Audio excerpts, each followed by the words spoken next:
you can't go back to business as usual. You can't go back to being the same person. Once you know, you can't not know.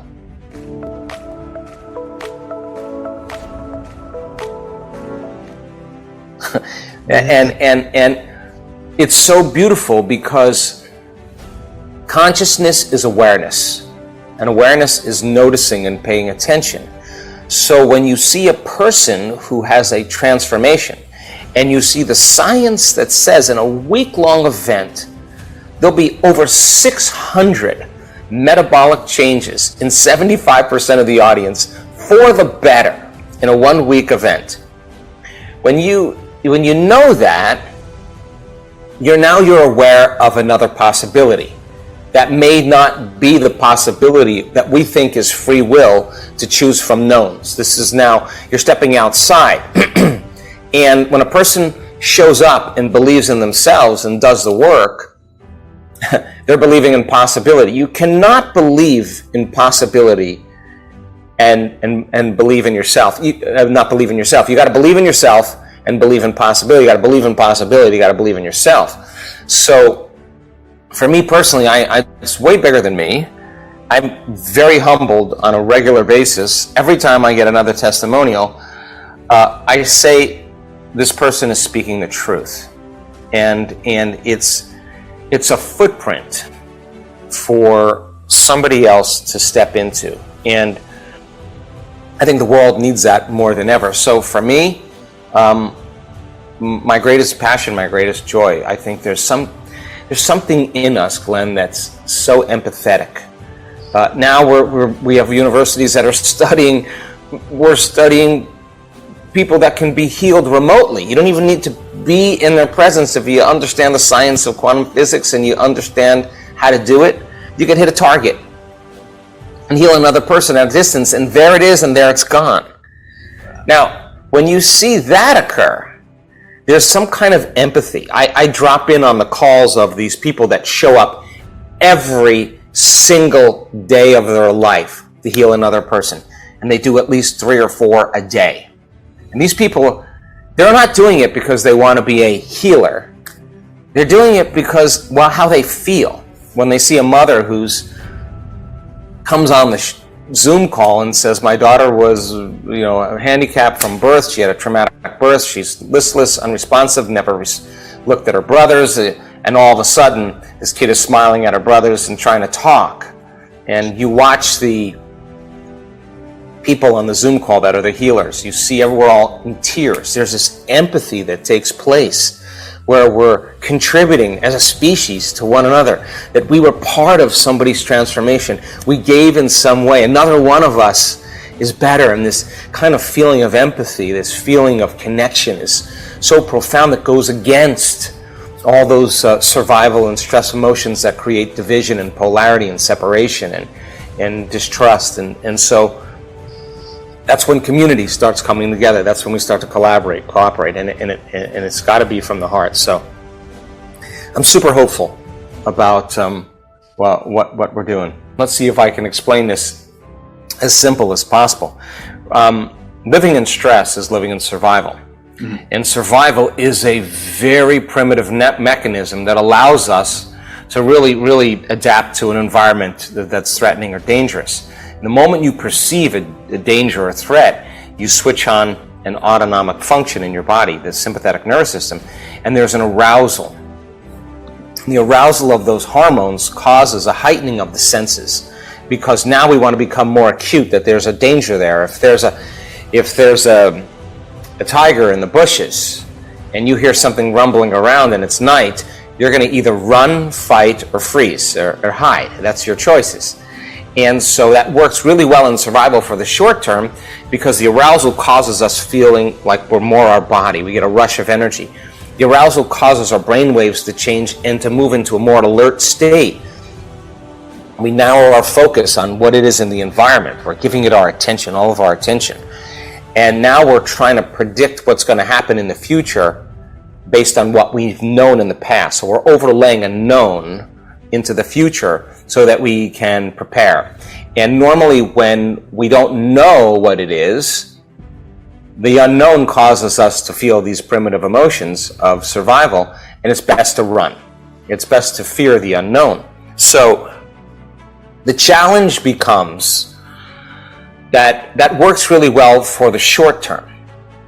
But when you switch on this system and you're mobilizing enormous amounts of the body's energy and resources for some threat in your outer world, there's no energy in your inner world for growth and repair. There's no energy for long-term building projects. And we start tapping the body's vital resources, and that's what creates mental health or physical health or spiritual disease, right? So because no organism can live in that emergency state for that extended period of time. It's like if there's a hurricane coming through Australia, you're not going to be thinking about remodeling your kitchen at that time. It's not a time for long-term projects, right? So now when we're in stress and we're in survival, the self is the most important. You don't trust. It's not a time to love. It's not a time to learn. It's not a time to communicate. It's not a time to be vulnerable. It's not a time to open your heart. It's not the time to sit down and close your eyes and go within. You would be eaten. The survival gene is switched on. And people spend 70% of their time living in this state. So then, in that state where the arousal takes place, the brain moves into a heightened brainwave pattern called beta brainwave pattern. Now, as I said, that's like driving your sports car in first gear on the freeway. It's the jump start. But you can't do it for a long period of time because in stress is signaled by the loss of control. Not being able to predict the next moment, the unknown, or the perception that something's going to get worse. And when you're in that state, you start trying to control and predict everything in your life, and you shift your attention from one person, to another problem, to another thing, to another place, to another object, to a group of situations. And every one of those elements has a neurological network in the brain. So the arousal causes the brain, like a lightning storm in the clouds, to start firing out of order. Starts firing incoherently. And when the brain is incoherent, we're incoherent. When the brain isn't working right, we're not working right. So then now the person is aroused in that state. It's never occurred to them that they could change that. In fact, they're telling you, I am this way because of my boss, because of my ex, because of my past, because of the news, because of the global situation, whatever it is. And what they're really saying is, I'm using something in my outer environment to validate or justify why I feel this way. So then that means then they're also going to be dependent on something in their outer environment to make them feel better. And whether it's a drug or a treatment or whatever it is, complaining, whatever it is that makes them feel better. And the moment they notice that they've done something and they've used something outside of them to make that feeling go away, they'll pay attention to what it was. And every time they feel that feeling, they'll become dependent on it. So now they're more dependent on their environment. So then the subconscious program is when things are good, you feel good. But when things are bad, you feel bad. So you're completely victim to your environment. And the environment is actually controlling the way you feel and think. Mm-hmm. Now, anything that controls the way you feel and think, you're victim too. So I say, Glenn, why are you in such a bad mood? I'm in a bad mood because of this person, this circumstance, this situation in my life. What you're really saying is something in my outer environment is literally controlling my feelings, my emotions, and my thoughts. So then it turns out that when the person is in that state and they're in that aroused state, their heart is beating because the sympathetic nervous system switched on, but they're not running. They're not fighting. They're not hiding. They're stepping on the gas pedal and they're stepping on the brake. And the heart starts beating very incoherently. And incoherent waves in the brain and incoherent waves in the heart diminish energy. So energy goes out of the brain, energy goes out of the heart. We stop thinking clearly, we stop rationalizing very well, we can't plan for the future. We're uninspired in our heart, we don't trust, we can't feel gratitude, we can't feel appreciation, we can't feel love. It's not a time to feel any of those things. So then that's the beginning of disease, right? So the person starts thinking about their problems and they turn on that stress response just by thought alone. And if the hormones of stress push the genetic buttons that create disease, then your thoughts are going to make you sick. And the question is, if your thoughts can make you sick, is it possible that your thoughts can make you well? And by the same means, if you're using every person, every circumstance in your life to reaffirm that dependency on that rush of emotions, then you become addicted to the life you don't even like. That's why change is so hard, because you'd rather suffer and be in pain than take a chance in the unknown, because the unknown, you can't predict it. So people cling to the familiar and cling to the known, and so they become dependent on the environment. So what we found out was, is there a way to make the brain more coherent? Is there a formula that we can teach people? Instead of narrowing their focus on the material world, narrowing their focus on everything known, what if they broaden their focus and they put it on nothing, on space? If they broaden their focus and they open their awareness in this way, what happens to the brain? And we found the brain gets really organized. What if they traded fear for an elevated emotion, and we taught them how to start working with their body? Now here's the answer to your question. You practice that long enough, you close your eyes, you're not distracted by your environment, you're sitting down, you're not eating, you're not talking, you're not watching TV, you're not on your cell phone, you're not smelling, you're not tasting, you're not feeling with your body, you're sitting still, you're not thinking about your schedule or what you got to do or what happened yesterday, and you're working with the body and you're understanding the process. You keep settling the body down when it's aroused.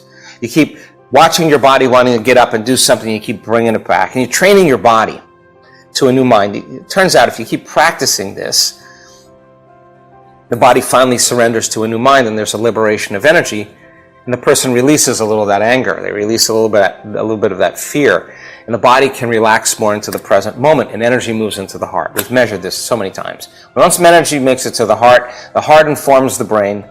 It's safe to create.